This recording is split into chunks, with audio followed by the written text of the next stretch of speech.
പ്രിയമുള്ളവരെ, ഈ ഒരു സംഭവം കണ്ട് നിങ്ങൾ വണ്ടികളൊക്കെ പോണത് ബൗത്യത്തിന് വേണ്ടി ഇന്നലെ ഉച്ചയ്ക്ക് ഭക്ഷണം കഴിച്ച് അവർ ഓരോ ഘട്ടം ഘട്ടമായി നീങ്ങുന്ന ഒരു വീഡിയോ ആണ് പങ്കുവെച്ചത്.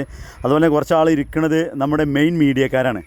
ഫുള്ള് കാത്തു നിൽക്കുകയാണ് വല്ല ന്യൂസും കിട്ടുമോ ഇല്ലേ എന്നറിയാൻ വേണ്ടിയിട്ട്. കാരണം പബ്ലിസിറ്റി ചെയ്യേണ്ട കാര്യങ്ങൾ തന്നെയാണ്. അപ്പോൾ വിവരങ്ങളൊന്നും ഇന്നലെ ഒന്നും കിട്ടിയിട്ടില്ല. കിട്ടുമെന്നുള്ള പ്രതീക്ഷയിലാണ് വനം വകുപ്പൊക്കെ ഉള്ളത്. അത് കണ്ട് കെട്ടിയിട്ടേ പോവുള്ളൂ എന്നൊക്കെയാണ് നമ്മളെ MLAൻ്റെ ബൈറ്റും കാര്യങ്ങളൊക്കെ കിട്ടീന്. ഇത് നമ്മുടെ മനോരമ ചാനൽ മഹേഷ് ഏട്ടനാണ് അപ്പുറത്തുള്ളത്. കണ്ടെങ്കിൽ മഹേഷോട് ചോദിക്കുന്നുണ്ട്. മഹേഷ് ഏട്ടനാണ് ഇതാ. അപ്പോൾ എന്തായാലും ഇതിൻ്റെ പിടുത്തം നടക്കട്ടെ. അതുപോലെ തന്നെ അവിടെ കയറിനടുത്തൊക്കെ പോലീസ് കാവലുണ്ട്.